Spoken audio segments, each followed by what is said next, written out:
weekly reset number 26. I am leaving from the gas station on the way to the grocery store, and I'm finally recording for the day. I feel like I have a lot to share, and I'm gonna try and talk slowly so I can get through all my points. So the biggest thing that I wanted to talk about is just in terms of my anxiety levels from last week to this week. So last Saturday I shared that I was kind of processing through some anxious thoughts and trying to ground myself after I was like doing some research and kind of feeling insecure about my future and things. And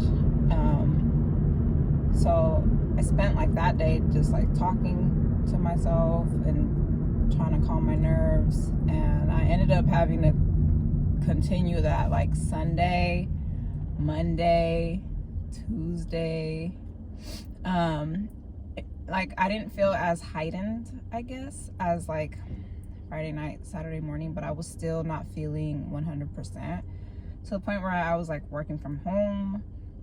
I think I went into the office on Monday, but yeah, then it was raining and I was like, I'm just gonna work from home, and I just felt uneasy, you know. And I spent all those days trying to figure out like how to not feel uneasy, right? So I kept doing like research and stuff, only because I was like, I know that there's something missing in the process, like my studying process. There's something missing that's making me feel this way still. And so I feel like I was searching for like some type of solution or something. I was looking for whatever it was that I was missing. So trying to understand like, okay, I am dealing with this problem, which is that I'm not feeling confident in my like where I am. I'm not feeling confident enough that if I was putting in applications that I would like do well, right? I didn't feel confident enough. And so I was like, okay, well, I know that I have to come up with a portfolio, and I feel like I talked about that a couple of times, but hadn't really came to a solid plan of how I was going to go about putting that together. So that's what I ended up looking up. So I was like, what do I need to have in my portfolio? I know that I need to have case studies, and I need to have at least 2 of them. And the fact that the angle on this camera right now is like a little crooked is bothering me. Yeah, so I'm gonna be putting together 2 case studies, and so I was like, okay, how do I put together the case study? So I found like a little bit of information that's like a step by step on what should be included in the case study, how to break down the information that I'm going to include into the appropriate sections, how those should look, the type of visuals that I should be including. And then I also found case studies from other designers and experts in the field that I want to go and read through, so I have a better idea of what things should look like. So I can essentially like copy that same type of style, and then incorporate my own style and findings and things. So just getting through that part of preparation and just information gathering has helped to make me feel a little bit more comfortable, and like I'm heading in the right direction. And then just recently, yesterday and today, I started editing my day-to-day activities, like so the schedule, and essentially what came of that was that I realized that I need to tackle all of my tasks as it pertains to UI UX design in phases. So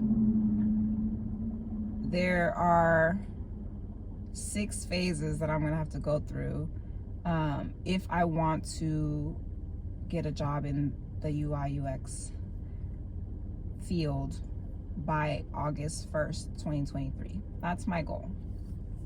So if I want to do that, I'm going to have to learn UI UX. I'm going to have to put together a portfolio with at minimum 2 case studies. I'm going to have to update my resume. I'm going to have to update my LinkedIn profile. And I'm deciding to go with that platform because all the other people who have gotten design jobs have gone through LinkedIn. I'm gonna have to prepare myself to actually submit applications, and then I'm gonna have to prepare myself to go on interviews. So I think that was 6 phases, yes. And I'm on phase 1, which is learning UI UX. And looking back now, it makes sense that if I'm on phase 1, but I'm looking into phase 5, I'm setting myself up for disappointment and fear and failure in doing that. I am not ready to be in phase 5. You know what I mean? Like, I'm barely getting into phase 1. You know what I mean? So, but just looking at it and breaking it all the way down in that way helps me to see where I am, where I'm trying to go a little bit more clearly, so I can take the steps that I need and focus on the right things. How did I get to all this, right? I was cleaning up a lot of paperwork, a lot of mail, the last few hours, and I realized in reviewing all of March, because we're in April now, reviewing all of March, that I had not done a brain release for the month of March, which most people call a brain dump, but I like to call it a brain release. So that impacted me greatly, just having all of these thoughts in my mind and not down on paper is an issue for me. Also, I have continued doing a lot of my personal inventory, and I went through all of my notes from 2011 to 2021, and I hadn't really mentioned it too much or talked about it too much, but yeah, and kind of holding all that in, that kind of played a part in making me feel some type of way too, you know? And then the fact that I was literally in the middle of it all, and trying to like keep up with everything, of course that's going to impact me in some way. So I finished doing that part of my inventory as of like a few days ago, and so a lot of like my mental space has cleared up, and like my energy, because I was working on that, a lot of that has cleared up as well. So that's good. And moving forward, I want to make sure that I'm writing things out. Like I write in my planner. I like to write like things that I'm doing, things that I'm going to do, and I don't know, ideas for the far future in there. And sometimes I journal in there. And then I have a separate journal that I hadn't really been journaling in. And yeah, so just kind of keeping up with like my physical notebooks is gonna ensure that, you know, I'm staying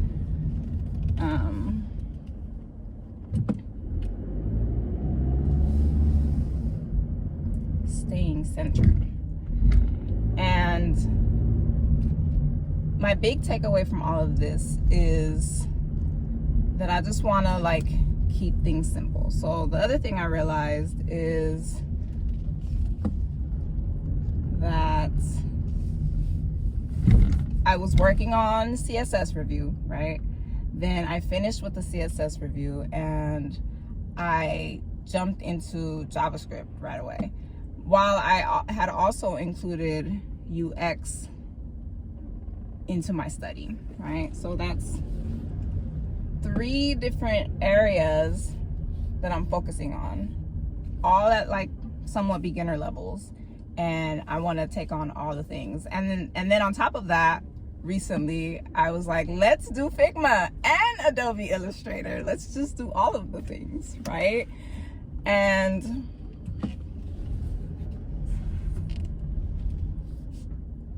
I had to have a sit down with myself and just be like, babe, I know you want to do all the things, but you can't do all the things right now, okay? And then kind of just coming to grips with that. Yeah, so I can't do all the things right now. I like to believe that I'm a very tough person and I can just take on everything and handle everything and carry everything. And that is in fact not the case. I am a very sensitive person, and I have to protect that within myself. You know, I have to remind myself that like boundaries are good, limits are good, constraints are good, you know. I need that, you know. And so I am taking JavaScript off the table of study for now until probably like after September. And I'm structuring my days in a way where I'm studying UI UX on the weekdays and I'm studying Figma on the weekdays, just because that's going to be the bulk of what I'll be presenting for this role that I want to have. And then on the weekends I'll be working on CSS and Adobe Illustrator. So Adobe Illustrator I don't necessarily have to study right now, but it's just for my own interest. I like the app, and I just want to see like what I can do with it, you know. And then CSS, I had kind of hit a wall like a while back. I feel like I keep hitting walls with CSS, trying to just like recall all the things that that I'm reading on, and trying to like, I don't know if it's like make it more interesting or just like make it like studying it in a way that like I understand, and I don't feel like I've been able to do that fully. So I found some resources to dive into CSS, like pure CSS in art or something like that. So it's like making little essentially like the logos and stuff that I'd be doing on Adobe Illustrator, doing that but with code. So doing that with CSS. I think that's really interesting. So if I make like a cute little Pikachu face, like I can do that with the code, right? That's pretty cool. So I have a couple of blog tutorials that I'm going to be utilizing for that, and I'm happy about that, because initially when I was trying to move things around, I asked myself if I wanted to continue with CSS. I wasn't sure because like I said, like I hadn't been able to really retain all the information in the way that I would like. But then I was like, I don't want to not have that in my toolkit, because that was one of like the beginning goals that I had, and that's what led me to like just confirm that I wanted to do UI UX. Like without the HTML CSS, I wouldn't have gotten to this point now, you know. So, and I feel very strongly about being able to build whatever design I come up with. I want to be able to do that myself. So I'm keeping that on the table, and I'm happy about that. And I'm glad to have found like some resources that I believe will help me to just be able to understand it on a better level, and then be able to apply what I'm seeing and what I'm reading. So I'm happy about those things. I'm glad that like I was able to maneuver through this little funk I had, because I was concerned. Like, I just didn't like feeling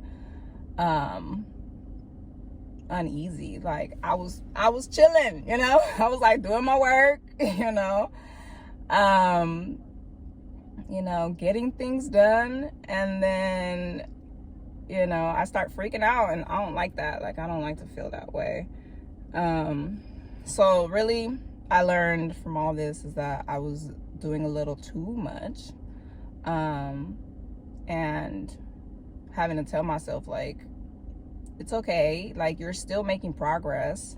It's better to like go slower and, you know, have your health intact than like, that's the only way, really. Like, you're not really going to be able to do all of the things, babe. I'm sorry. Like, but no, like, you need to know that and like just accept that. So eventually you'll be able to do all the other stuff, but like, just start where you are now, you know.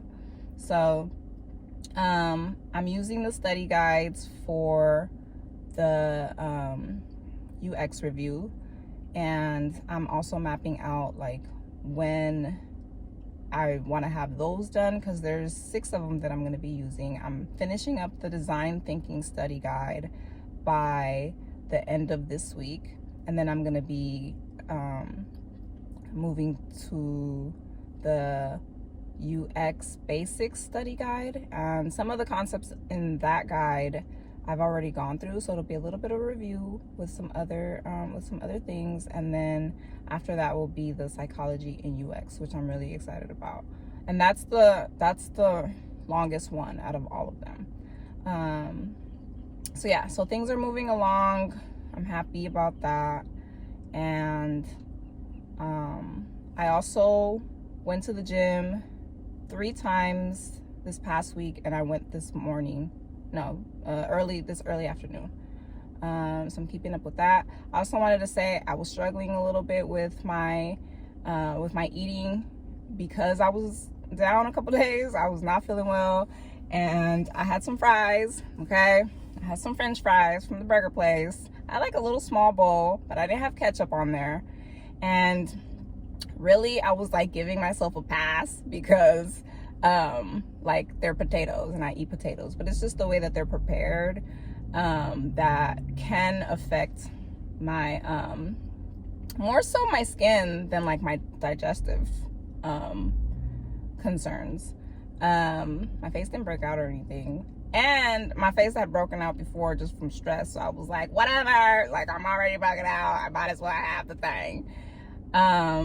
But because I didn't have the ketchup on there, it wasn't bad.